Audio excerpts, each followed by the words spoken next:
Before we begin the episode, I would like to thank our sponsor, Field Queens, an Irish-owned GAA and leisurewear brand created by two inter-county players, Una White and Orla Duff. The girls have put aside their inter-county rivalries to create Ireland's first ever GAA glove specifically designed and tailored fit to the female hand. Field Queens are empowering future generations and offer a 15% team discount on gloves and are proud to be stocked in 10 stores nationwide. Having only started this venture in 2021, they have steadily grown their product line to include their original Empower gloves, bobble hats, snoods and water bottles. They've also just announced their brand new blackout glove, which are now available to buy on their website fieldqueens.ie. You can find out more information on their social media at Field Queens, which will be linked in the description box below.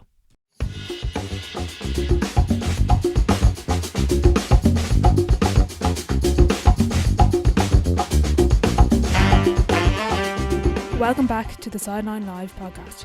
You can follow us over on Twitter and Instagram at the Sideline Live. We'd love to hear from you.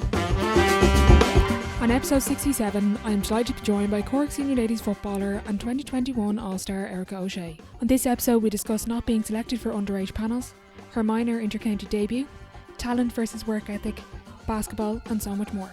I hope you enjoy the episode.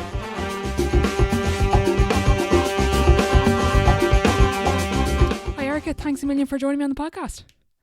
Thank you so much for having me. 19 years of age and a senior all-star. Has it kind of settled in yet? No, I still haven't accepted it properly yet. I'm still in shock. Yeah. It was something I dreamed of. I never thought I'd get there. What was it like getting the call that you were nominated? Was it just like, this is everything I've ever dreamed of? Oh, 100%. I thought when I was nominated, I was amazed. I didn't think I'd ever be alongside Vicky Wall or had here any of these players, and just to be nominated, I couldn't believe it. When did the dream start out underage for you, dreaming of playing for Cork? Who got you involved in football? So I started football when I was young, just because my friends were doing the club, and I was only 11 or 12, I'd say, and I was just going down with the girls, and then I did trials in under 14 and I didn't get past the trial stage, and I obviously got upset by that, but it was the under 16 trial the first year and I didn't get that either, and I quit club then. I did quit it for... Okay, did you? Yeah, I quit it for about a month. I didn't last long, but my coach was in Cream at the time and came back and was like, would you come back to training? And then stop messing. I know, yeah, she told me to stop messing. It was Margaret Buckley at the time. She came there, she was like, what? We didn't come back to training now. Convinced me, so I came down and I was fine again. Yeah. And I'm glad I did. Yeah, exactly. Underage though, I know the development squad start in Cork at I think under 13. Were you involved with those? Were you always a standout player at underage? No, I was not a good player at underage. Right. I'm glad I didn't get through now, because it made me more grateful for what I have. I know a lot of girls took it for granted when they were on it underage, and I feel like they obviously didn't put in as much work as they get older because they have so young. Mm-hmm. So I'm glad I didn't make it now, but I did do the try the development thing, but I was a forward and stuff at the time. I don't know what I was doing. I can't play forward. I don't know why I was. Yeah. That's gas. It just shows that sometimes positions don't really suit players up till for example, if I told you at 13 you're going to be a defender, you would have probably told me where to go. It would have been it's just funny how I think coaches or kids, when I'm playing, you box yourself into this position. You're no, I'm only playing corner forward, I'm not doing anything else. Yeah, 100%. I was full forward at the time. I don't know where that came from. I just told myself I was a full forward. I believed it. Who moved you out to the back line then? When did that happen? It was after I didn't make through the under 14. My coach was Ted Keller. He was coaching us at the time, and he was in Macroom, and he was just saying, I'm going to put you in back now, and he's just stand in the centre back, and I was no, I was this is not my position. I got used to it, and I'm glad I got used to it now. So. Yeah, exactly. And when you go through not being chosen, Brian Fenton is a great example of this. He kind of spoke about the belief he had, and he had this voice in his head. You did quit football for a little while. Did you kind of think, do you know the way when we're younger, we're oh, I didn't make under 14, so I've no chance of making senior? Was that kind of the conversation going on in your head? Yeah, 100%. I thought that dream would never happen for me, because I was something I always obviously wanted, but I thought I was never good enough. When you get dropped, not true to the trials at a young age, it does affect you obviously, but yeah, it should drive you on too. I feel a lot of players they stop then and they think they can't do it, but even the way he came back, it's just who wants it more, you will get it eventually. It's just a game like that. Like, Yeah, exactly. And when you did get dropped, I suppose with the team, obviously you train with a team and your club, but did you start doing a lot of practice outside of training? Was that the kind of spark to kind of start your improvement outside of that? yeah, like 100%. Like, even I was focusing on basketball a lot of the time because like basketball Okay. part of my life. That and like even like when I was on the minor team, it was Joe and John Cleary at the time that were coaching us, and I was swayed so much in between the two of them because at the time Mark Scannell, who was the basketball coach, he was calling me to the Super League team to Oh train with them. wow. Yeah, just the train. Like I was loving just the training and all that, and it was basketball was something I was really passionate about, but the football did take over eventually. Yeah. So yeah, That's good. And we were talking before we hit record about the transferable, like the amount of intercounty players that have played basketball. I didn't know you were called up to Super League team. What were everyone kind of knows the transferable skills, but for you, is there anything particular you noticed that just kind of benefits you, and maybe football benefited you basketball wise at some point? 100% with tackling and like footwork a lot. And even like I love fitness. Like all the girls know it. Like I love running and I do that all the time. And like it's just I thought the fitness was just a different level in basketball. Like it's constantly on your toes. I loved that. Mm. So yeah, no, it's definitely different fitness you need for it, but it was well worth it for tackling and things like that. I'd say Mark had you running loads of sprints and stuff with practice, was it? Yeah, they were awful. Oh my god, the trauma, but I loved it. Yeah, yeah, exactly. When you go through a setback again, like outside of sports, say, and you go through a really good time, do you think back to a lot of those times where you're probably getting upset at different stages and you're like, well, I've gone through this? Like, for example, I'm just thinking of when you went through under 16 and you didn't get picked. Was it just that reinforcement of I'm not going to get there, or was it, look, it's just not happening for me now, it's going to happen for me eventually? Like I always hoped that it would happen to me eventually, but I thought I wasn't going to get it because I always thought I'd never get it. Like when I actually made the minor in like the last 2 months of under 16, I never thought that I'd ever get there because of being I've let go at the trials so many times, and like I always thought I wouldn't get it then. Like all my friends at the time were doing trials with me, and one or two of them got on the team, and Mm-hmm. that kind of broke me as well because I was like I have to Yeah, watch so happy for them, but I was like I'm training so hard. I was like, why couldn't I get there? yeah, But it motivated me more as I got older because I was like, I don't need it. I want it, but I don't need to do that. I just have to be like as a player myself and have to work on myself as a player. And if I get there, I get there. But I wanted to be one of the best in my town, and I tried my best in my club and see where that takes me. And yeah. yeah, Well, there you go. Yeah, and it is hard though when you do see whether your friends, obviously you're happy for them, but when it's your dream at the same time, and there's only 35 spots, and for a county like Cork, it's so competitive. Like it's so competitive in a lot of places, but Cork especially, like it is very difficult to kind of like balance the the determination of going for it, but at the same time realizing it is still fun at the end of the day. Was that ever like you did quit sport? So was that what kind of the thinking behind is this is just not fun, it's not happening for me? oh yeah, I was 100% that it's not happening for me. But I had to tell myself it's not something I really need. It's something I really want and I always dreamed of, but I don't need it. Like to be able to play football, like I can my club, my friends, I can enjoy it. I don't need to have this. Like I've never had it, so I don't know what it's like to have it. Yeah, So when I got older and I actually did make it, and it drove me on because I wanted to work harder than everyone that was there, and I wanted to try harder, and like it motivated me way more. I always say, I'm so glad it happened to me because I don't know if I'd actually be here today if I did make it when I was younger because I would have taken it for granted, I'd say. what was the difference then at minor when you did get called up? Was it like what changed?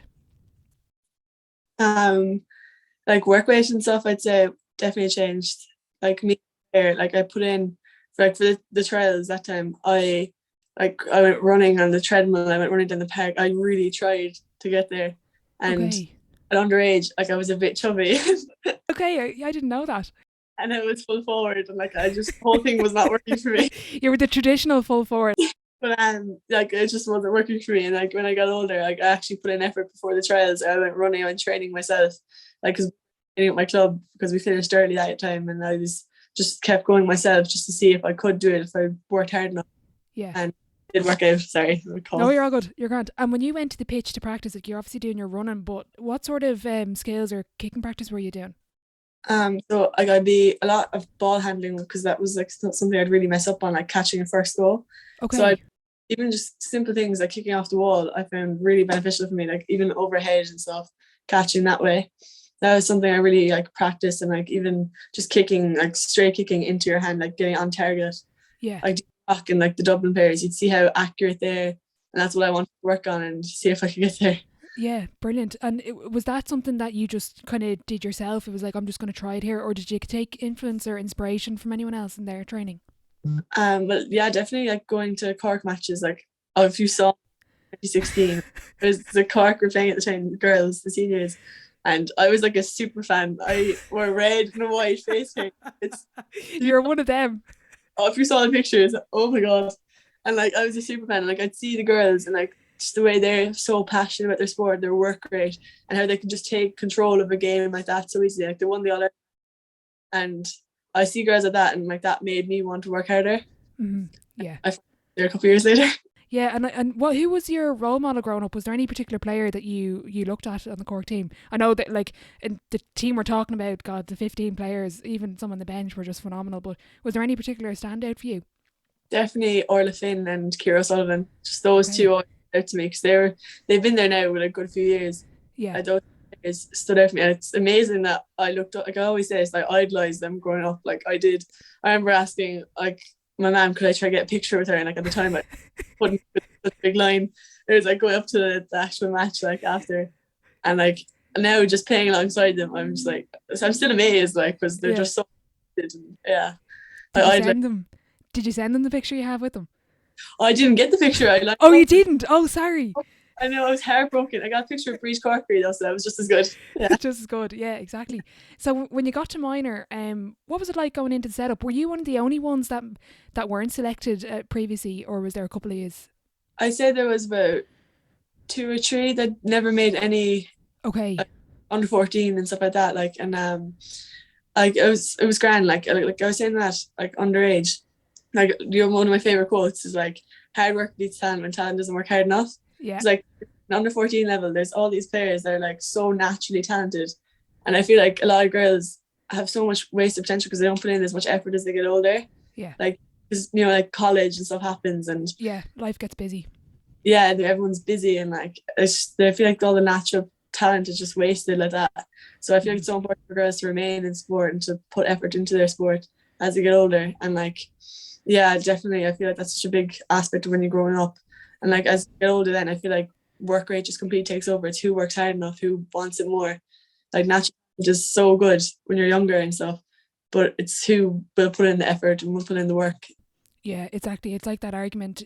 Like the standout at, let's say, at under 12 is probably maybe naturally very good, but when you get to senior level, yes, everybody has natural talent. Not even the 15, like the 35 or how many are in your Cork squad. You're all talented, but it's not just talent that got you there. Exactly. Like even my club coach always says to me, he said to me before, he was like at training, he's like, Erika's not the most skillful player. She puts in so much work, and she does this, and that's where she gets to where she gets to. Like Have you listened to the High Performance podcast out of interest? I actually haven't. It's brilliant. It's all like athletes and business people, and they all sort of say what you're saying. It's not about sometimes the smartest or the most talented person in the room. They're just the hardest worker, and it just nearly like, not saying this for you, but sometimes it cancels out. Let's say if they don't have a certain skill or attribute, but because they're the hardest worker, that's why they get to the top. Yeah. But it's very good. I really recommend it for you. When you get to the minor team, did you have a little bit maybe of imposter syndrome, like looking at the rest of the girls? I know there was 2 or 3 that weren't selected, but it's like they all know what it's like to be here. They've played for Cork, or was it just, I don't really give a shit, I'm just going to go in and play my best? Like I was very scared going in. Like even with the first year senior, I was terrified because I was the only minor called up as well, and like, the setup I found very terrifying. But like I did know a good few of the girls. Like I just knew them by like friends and friends and all that kind of stuff. Okay. Yeah, no, I knew a few people, but the whole setup I was very terrified by first going in because it's daunting. Like all these Absolutely. like all made underage, and they're all there, and like yeah, that was scary, and like it did take me a while. Like I didn't start with minors until the Munster semi final, I think. I think it was, Okay. in minor, yeah, one semi-final because one of the girls got injured. She broke her nose, and then I got thrown in, and then I just got kept there. So yeah, Yeah, yeah, you I was, took your opportunity anyway. I was lucky. Yeah, When you go to the training, like you were saying, you didn't start, and it was kind of like Tom Brady has a great thing about he wasn't picked till like 200th, but it was when he got his opportunity, he didn't let it go. Do you think up to that point in your opportunity, were you trying to? Did you ever struggle with the level of coming from club, I guess, to intercounty, where it's maybe one or two standout players at club, and intercounty it's 15 standout players, or how did you find that training at the beginning? I found it very hard to adjust to it. I did find it very hard. Like I know I had my basketball and stuff, so the fitness wasn't that much of a problem. Okay. It was strength I found it hard like to keep up with. Like then I found other girls were just built stronger. Like they were used to this kind of like big high level of sport, and I just wasn't. My basketball non-contact and stuff, so I was used to like running and like stuff like that, but I wouldn't be used to like hitting people and stuff.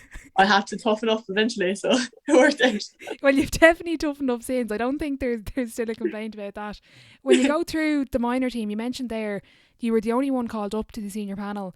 That's a significant achievement in itself. But the fact that you went through not being selected, why do you think he called you up out of interest? I know that's hard because you weren't, you can't think about like what Aoife's going to think. But is there any particular reason you're looking back? This is what he saw in me. I know John Cleary at the time was the one who mentioned my name to Aoife, and I think it was because my dedication through that season. Like I know there was girls that were going out and having fun, but still playing football and still taking it seriously. But Yeah. like I was in TY that time, and we did a French exchange, and we were going over, and I did championship the week after I think, but I had trained the week before and I was a sub. But I told John Cleary I was coming home early from the French exchange just to go to training, and yeah, I was a sub at the time, and I feel like the dedication John didn't take that. Like he knew how much effort I put in, and I eventually started obviously, so I was worthwhile going home. But Yeah, like exactly. that, and he just told Aoife I was willing to put in the work. Wow, that's mad because it shows like the level of sacrifice. Was that just from you saying, like, why did you decide to come? Was it just because you were enjoying it so much? Did you realize I have an opportunity here? I want to train, and was it like what? Why didn't you? For example, like I know other kids might have been like, nah, I'm not going training. I'm going to go on this French exchange.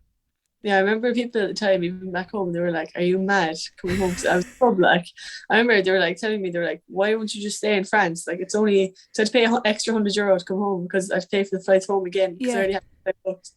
And they were all telling me I was crazy, like, and I just didn't really care what they were saying. I was like, "Yeah, yeah, I'm crazy. I don't really care." And go I, away. yeah, I don't care if I was a sub. I just wanted to be there with the girls. Like, I'm always one person that I love the competition. Like since these girls were better than me, I want to try to get that. I push. So yeah, Fair play. I was reading an article there that you were saying when you made the jump to senior that one of the biggest things I think that stood out to you was everything, like every session, training session is treated like a championship match. Can you describe the level of intensity that is senior intercounty training, not even the games? 100%. Every time last year, like the sessions were very intense. Everyone is on their toes for any position every time, and like the whole intensity of training. Like we'd all talk, we'd all laugh, but Yeah. once the blown for the train to start, it stops. Like we wouldn't be having a laugh anymore. Like it would be intense. It would be match day kind of scenario where we all focus and there's no messing. We get the job done and then we can laugh again after. But Yeah. all training, it's very serious. But it was good because we all needed that. Like we needed that to focus in the matches, and then on match day, it paid off because we were able to settle down and know that we can't be messing in the day of match. And yeah, Yeah. How did you find the first session going up to the likes of like Orla Finn and being with all these girls you look up to? Were you a bit like kind of starstruck? I was starstruck, in shock. Like I remember getting out of the car because my mum and dad they used to go to all the trainings, like even they still do, and They I love can't it.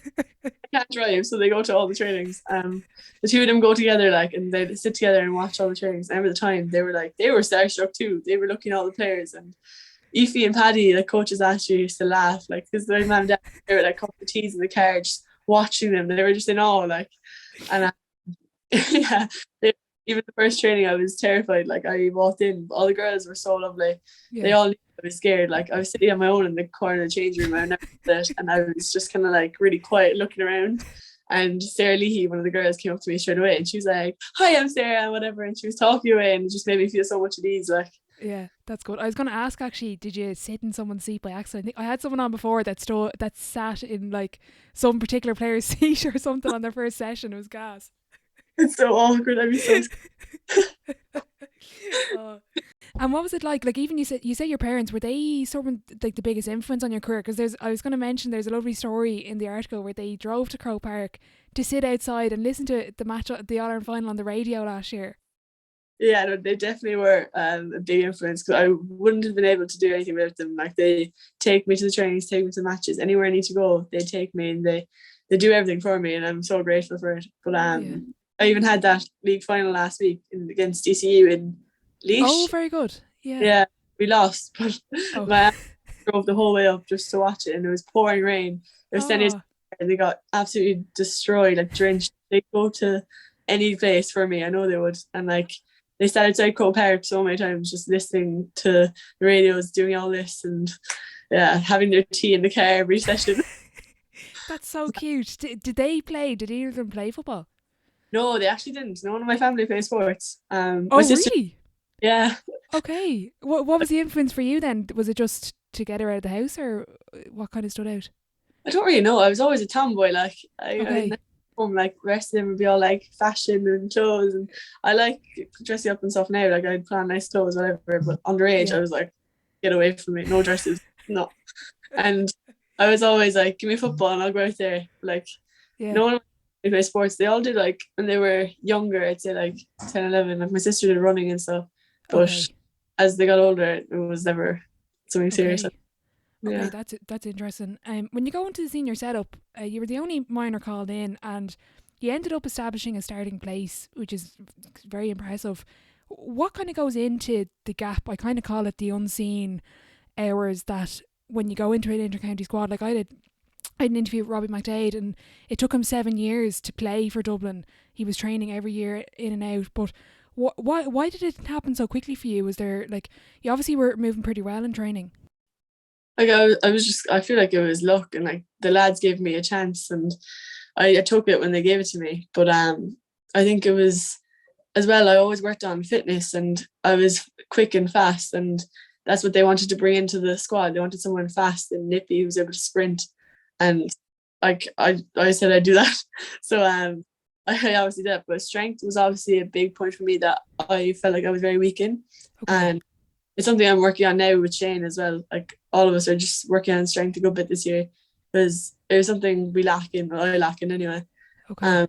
Like speed and stuff, I'm okay, but it was completely strength. Like I come up against the Dublin girls, for example, like they're all strong girls, like they're able to hold themselves, and like they can push you off. But I'd be kind of one to fall, letting people clumsy. Like. Yeah. Who was your toughest opponent so far in senior championship football? Is there any just particular player, whether it's physicality, skill, just pure talent, who stands out for you? Vicky Wall. Like, Okay. Vicky Wall. It was just her speed and her strength. I never came across someone with so much talent. Like you can tell she has so much natural talent, but she puts in the work. Like she's a perfect example of like an unbelievable player that puts the time into it, and she has passion for her sport. Mm-hmm. She is someone with class, speed as well, and she's just an all-round player who's just so talented, and I respect it so much. I'm trying to get her on the podcast, because one of the biggest things I noticed from, like, she was phenomenal in 2020 and she won Intermediate Player of the Year, but even you mentioned her speed there, I thought this year she just added like an extra couple of yards of pace. I couldn't get over her speed this year. 100%. Like I remember it was like in Croke Park, I was running up behind her, and like I've never come across someone that's just as fast, and I was like, oh my god. I was trying to keep up, and then she just come across me, and I was like, oh my god. She's so good. Like I respect her for the amount of passion she has for her sport as well. Yeah, so totally. You have to step you up again from last year. Yeah, it just shows the dedication that goes to intercounty. How do you approach a big game? Like even you mentioned Croke Park there, like I know the 2020 semi-final, there's a bit of a thing pre-match. We won't get into that. And you ended up in Croke Park. So it's probably good though, because you weren't like overthinking it the week of, because it was supposed to be Parnell Park. And then it was like, you probably only found out an hour before that it was in Croke Park. Yeah, we only found out the hour before, but I had a hectic morning that morning. I remember it was awful. It was my first time actually starting like Okay. as well. And then they were like, oh, it's in Croke Park. I was like, okay. I was like, how do I process this? And then on top of it, my boots at the time, I only had one pair of boots and there was metal studs on them, and 4 studs were off, and I didn't know. And my mum picked up the boots that morning, so she packed the bag. But she picked up the boots and she saw there were 4 studs missing. And I was like, oh, and she was like, they be okay to play with? I was like, yeah, should be grand. Sure, didn't have a clue. I was like, yeah, they're grand. And I was talking to Connor after. He was one of the defending coaches, and I was like, oh, the boots is like, there's a few studs missing. I was like, it's fine though. And he was like, no, that's not okay. I was like, I thought it'd be fine. And he was like, no. So I had to go around looking for boots, like just like half an hour before. Oh my God. I know, I was stressed, but like half an hour before the match, and I was like, can someone give me boots? And it turns out one of the coaches, it was like Peter O'Leary, he was the PRO, I think. Okay. He was size 6 at the time. I don't even question it, but I was like, they'll do the job, and he gave them to me, and I actually still wear his boots today. So oh my God. So you didn't even have time to be nervous. You're too busy looking for a pair of boots before the match. I know, and I didn't even get time to it was in Croke Park. I was just kind of like, boots, this is what I need. So did it only hit you after then, did it? Yeah, like when I was on the pitch, I was like, oh God, these aren't my boots. Will I play okay? And I was just thinking all about the boots the whole time. And then I was in the park and I was like, oh my God, this is something I've dreamed of for so long. I was like, I have to. Yeah, exactly. And I was reading an article that I think it was it Melissa Duggan, you kind of gave a bit of advice before the game. Is there any particular, as well as her advice, but anything that the girls or the management ever said to you coming into the team, or still say to you? Is there any advice that just kind of stood out to you that's really helped me? I remember Orla Finn came up to me and she's like, there's no need to be scared of this. She was like, just take it all in as it comes. She's like, play as you play normally and you'll be fine. And I remember being like, okay, I listened to her. She's like one of my idols. I was like, to her, I was like, it'll be fine. And same with me, so she calmed me down a lot on that bus. I'll never forget it, because I was nervous. Like I had my AirPods in, I just couldn't listen to music. I was just couldn't focus. I had to take them back out. Like I just needed to like sit there in silence. And she calmed me down before I went in, so I was delighted. I was lucky she was there. That's good. You mentioned the defensive coach there. Is that something that you do in Cork, is where you work with not only Shane, but you work with kind of defensive coach? Would that be kind of an individual approach to it? Like we had Connor who worked with the backs, so he was a defensive coach, and Paddy O'Shea would work with the forwards last year. I'm actually not sure what the setup will be this year, but that was the way it was last year. And then Ishi would just kind of look over all of it. Okay. So like Connor, then he would just run the backs and he'd tell us like all these like plans of what we're going to do and how we'd like go around if the ball was coming down, how we'd all drop back and stuff. Yeah. And I found it really beneficial, because I'd have him, and then if I had questions going forward, like when I passed midfield, I'd go to Pat, and then I'd just discuss it with both of them. Yeah, okay. And individually, I think, who was I talking to? Can't remember who it was. It could have been Breed Stack, but she was saying about Orla Finn goes to training early to kick frees. Is that something that a lot of the Cork players do, including yourself? Is there a lot of individual stuff going on before and after training? Oh, 100%. 100%, yeah. Orla Finn was definitely one. Like she comes, I remember like the first few times of training, I didn't like want to show up too early, because I didn't want to be like that too girl. Yeah, because I'm just new. Like I don't want to be like half an hour early and just walked in. But then I realized everyone actually goes early. They want to be there. They come early. They want to put in the work. They want to get as much done as possible. Like Orla, I think she was living in Waterford with her fiance now, actually. Yeah. But she was living in Waterford, and she comes down for training. And she would be there at like 6:20, and training wouldn't be on till 7. Wow. And be out in the pitch already. And I remember being like, am I late? Like every single week, am I really late? Like I'd be like 5 to, and I'd be like, oh my God. Yeah, that's mental. Yeah, she's some dedication. Yeah. And I get the sense that with a lot of county teams, it's all player driven. Like for example, Aoife or Shane wouldn't be saying to you, come down early. That's just off, for example, Orla's bat to be coming down 40 minutes early kicking frees. Yeah, 100%. Like she just came down because she's so passionate about her sport and she wants to improve. And it was like it paid off so much in the season. She was unfortunate when she got injured, but up until then, she was unbelievable. She was playing Player of the Month there, and it was just class. So, like all the hard work she put in definitely paid off. Mm-hmm. If there's any younger players listening that are kind of looking to improve, let's say for example they've been dropped maybe, or they're looking to improve their game, particularly in the off season, is there any particular skill or something that players need to work on from a young age that we maybe I'm coach ladies football, so is there anything I'm overlooking as a coach, do you think, from your experience? And if I was younger, I'd definitely try to convince everyone to work more on their left leg. Okay. And I'd also convince them to try everyone, not like even the full back, to practice their shooting, but get the forwards to practice their defending too.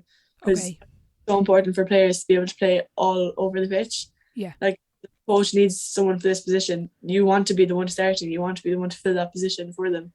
And I feel like it's very important for coaches to like make sure the girls know that, or boys know that if they put in the work, they can play any position, and it's possible that they can be starting for any team they want to play and then want to be playing. There was a great clip, I don't know, I can't remember which match, it could have been the Galway game last year, and you went up and scored a goal.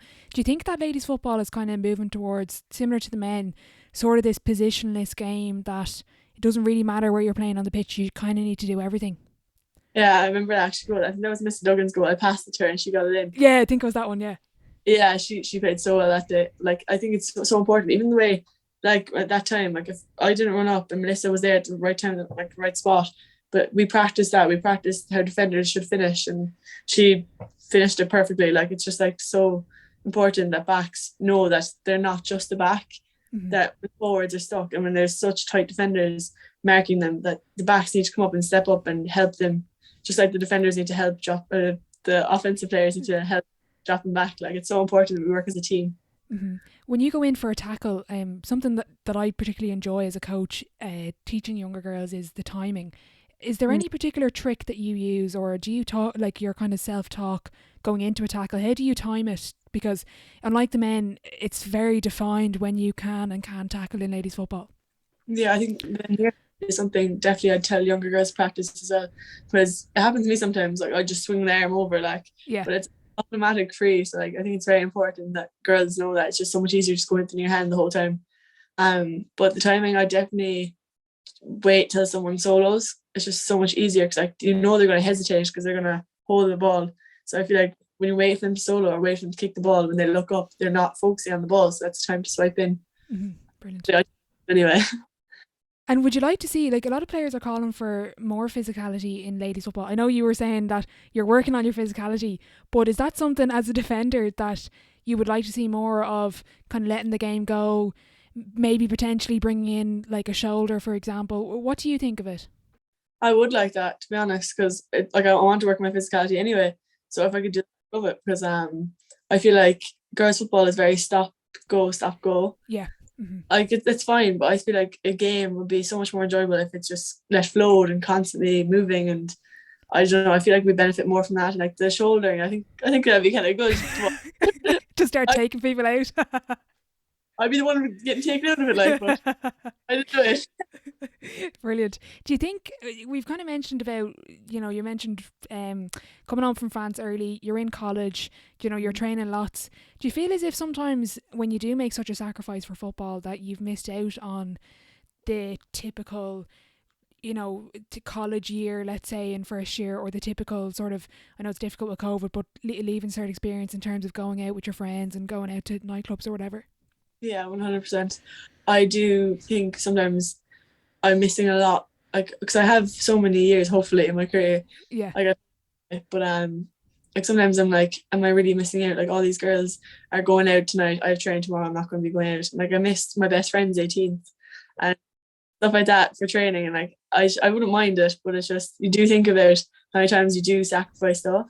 Yeah. But I think it's all about if you actually want it. Like I do want this, and I tell myself sometimes I'm like, I know I'm upset that I can't go here, but I know like after my career in football, there's going to be so many times I can just go out. I'll be old. I won't be able to run.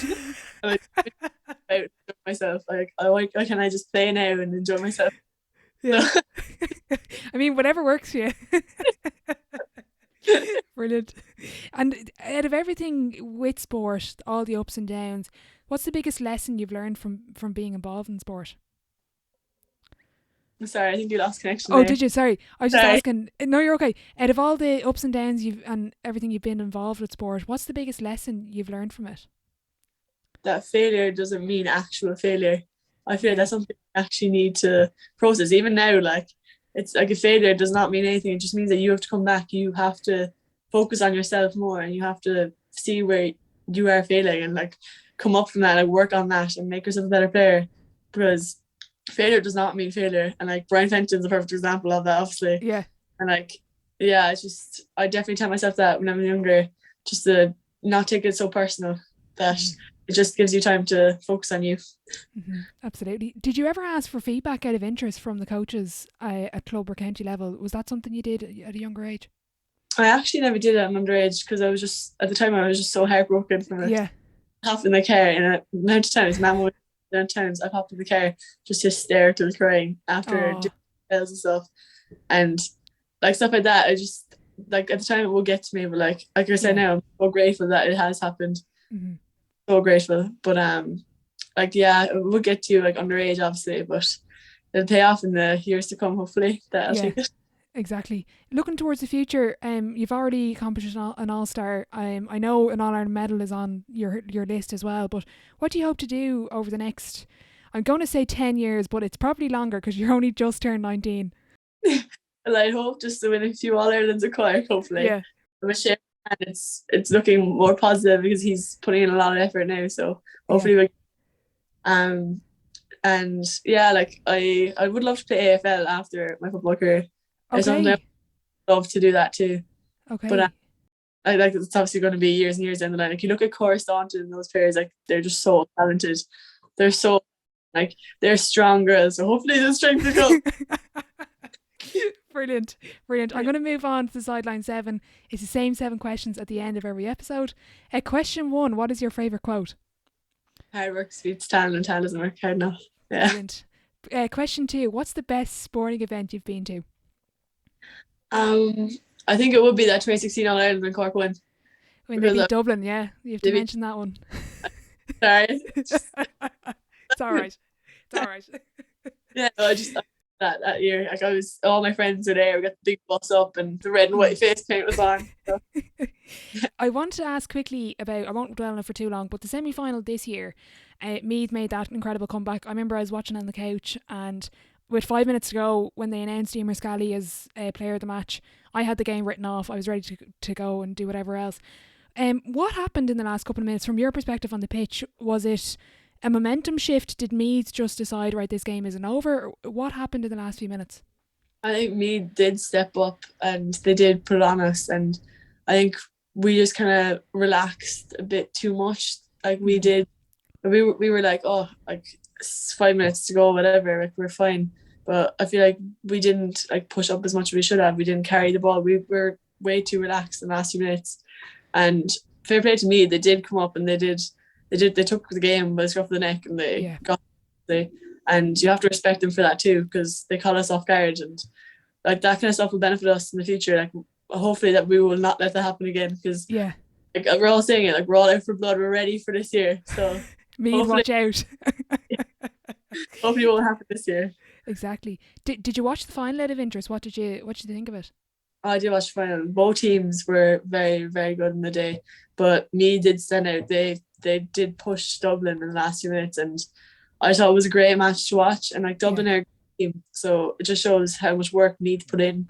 Just to go intermediate to senior was a big step, but to actually win the All Ireland the same year, you respect them for it. Like they put so much into it, definitely.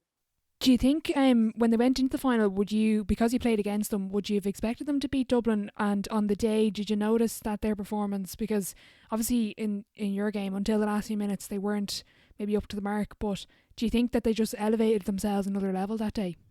I'd say they definitely elevated themselves another step up that day, because Dublin are a great team, but I feel like Dublin didn't do as much research as they could have on Meath, because they were like, Meath came up from intermediate, and I feel like they were like the team that like obviously were very talented, but Dublin won the All Ireland for years and years. Obviously, I think they're going for 6 in a row. So like they obviously had the whole All Ireland won for so many years, and I feel like they just kind of relaxed a bit like we did, and then Meath came up and they just took control of the game. So I've actually just come up with another question for you. I wanted to ask a little bit about Dublin's communication from the 2020 final. Ciara O'Sullivan, I think, was on Off the Ball talking about how loud Dublin were. How much of communication comes into the game? Obviously, it's a little bit different for you because most of your games for Cork have been with a reduced or lack of spectators, but how much communication actually happens on match day on the pitch? Like with me, yeah, like you said, I came in and it was during the COVID like scare at the time, and all the stadiums were empty. I played in Croke Park first time with no one in the stadium and like teams. So that kind of way we all were able to communicate loud. Yeah.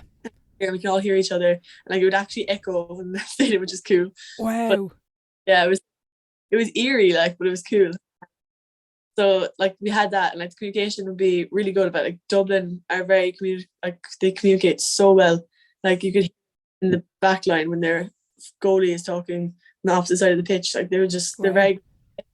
But like even for us, I feel like it's something we're going to improve on as well, because we obviously saw how important it was to communicate as a team and to say that we can push up, everyone pushes up, and like it's so important to win matches that you have to be able to communicate with everyone. Absolutely. Question 3. I think I know the answer to this one, but what's been the biggest setback or challenge so far in your career, and how did you react to it? Yeah, it's definitely didn't get through to the trials, and I quit my club football. It's so silly now, like. Yeah, it's kind of funny because you laugh back at it and you're like, did you think about that during the All Star night? Because I think your mum was saying she burst out crying when she heard you were nominated, but on the night when you were announced, was it just like, oh my God, this is it? Like, yeah, I thought like everything from that day was going wrong for me as well. Like we forgot. There's a trend here, Erika. There's a trend. We forgot the All Star tickets like the day of the actual thing. I know my man forgot all 7 tickets, and we're all like, what are we gonna do? We're standing outside the hotel, like, how are we gonna get in? Like, look, the LGFA helped us out after a while, so it was fine. Yeah. But like everything that day was just going wrong for us as a family. It was just a mess. And like we thought we were going to be late and everything, and oh Jesus, a mess. It nearly happens for you that things have to go nearly a little bit mad just before, and then it goes all well on the day. Yeah, like even like you said though, I obviously did think of that when I was getting All Star.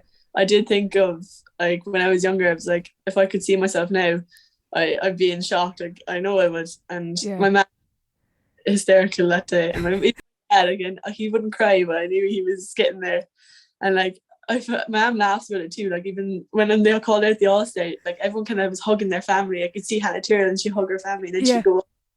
I got up off the seat and I was in shock. I was just like, and I walked. You just walked away? Yeah, I walked towards the stage. I didn't look at my family, didn't do anything.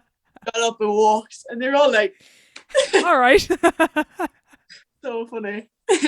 That's gas. That's so funny. I just can't believe that happened. But anyway. And I did not expect to get the award. I was sitting there and I was next to the sidewall area, and I was like, oh, definitely, like, I think it was Avi Leahy that was up against me. I was like, oh, definitely her. She'll probably get it. She was class. I was like, the nomination against me were unreal. I was like, I have no chance. I'm only 19. I was like, no. I was like, I'm not going to get it. And then I was sitting there and I was looking around, and next thing they were like, Erika O'Shea, and he said in, I said like Nick Carkey, and I was like, and I was, oh. And he said, that's me. I was dozy, like I didn't even think of the Irish. I was just sitting there and I was just, that's so funny. Out of interest, what do you think is your biggest strength in your game? Like, what's the kind of most reliable thing you have in your ability? I think speed. Okay. Basketball as well, that really helps. But I feel like that would be my strength, and strength, like my actual strength as a whole would be definitely yeah, that's totally fair. Kind of a bit more positive then. I think I know the answer to this as well. What's been your biggest achievement on or off the pitch?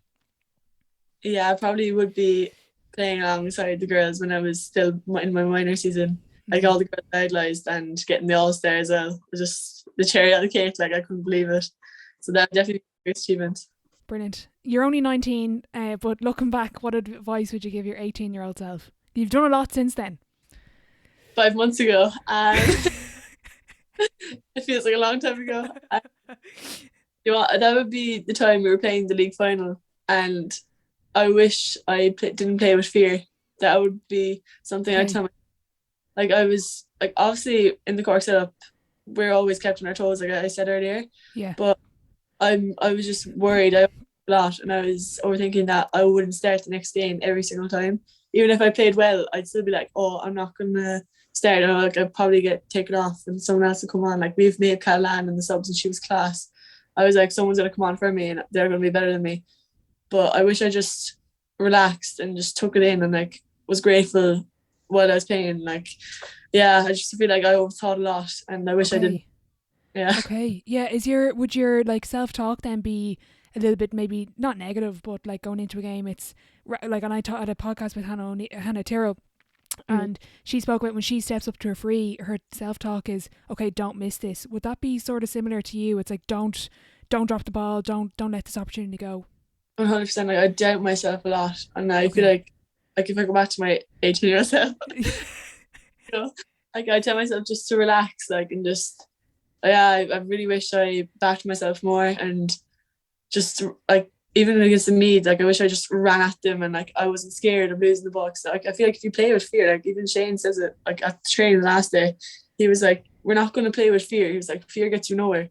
He's like, you run at the team you're playing against. Like there's no point holding back, because you're holding back, you're scared to lose the ball, you're going to lose the match. And like he was like, there's no fear in losing is not a big deal. Like you from the losses you have. Brilliant. So definitely, yeah. Who would be your dream dinner guest and why? Ooh, that's a good question. I probably would be LeBron James. Okay, so, yeah. What would you ask him? Like I'd love to know his proper story. Like I've read about him and like how he came from like nothing. Like he was like near poverty and he came up now to be like a millionaire. And like I wonder what motivates him to keep going. Like he obviously trains hours and hours and day on end. Like I'd love to know what motivates him and like why he is. Yeah. Have you watched Space Jam 2 yet? No, I haven't. He's the star. I haven't seen it yet either. I don't know if I want to though, because Space Jam 1 is just so iconic. But yeah, I think I find with him, his off the court stuff is nearly like not more impressive, but like it's like he's amazing on the court. He's such a good player, but everything he does like business wise is just really interesting. You don't see a lot of players doing that. Yeah, 100%. Like he obviously works hard for everything he got. Like came from nothing and he is where he is now. Yeah. I just always had a little crush on him, so I'm proper fangirling over him. Final question before I let you go. If your life was a book, what chapter would this be called? The introduction, I'd say. Okay, so we've big things to expect. Hopefully my career will keep going, and it's only a start. Exactly. Look, Erika, thank you so much for coming on. I really enjoyed that. Very best of luck moving forward on and off the pitch, and thanks a million again. Thank you so much for having me. A massive thank you to Erika for joining me on the podcast today. I just want to wish her and all of her teammates the very best of luck with the upcoming season. Erika is a talented footballer and certainly has a bright future ahead. If you are enjoying the podcast, I'd really appreciate if you could leave a rating and a review over on Apple Podcasts and Spotify, as it does help the show grow. A big thank you to Field Queens for sponsoring the series. As always, I hope you enjoyed the episode and I'll catch you in the next one.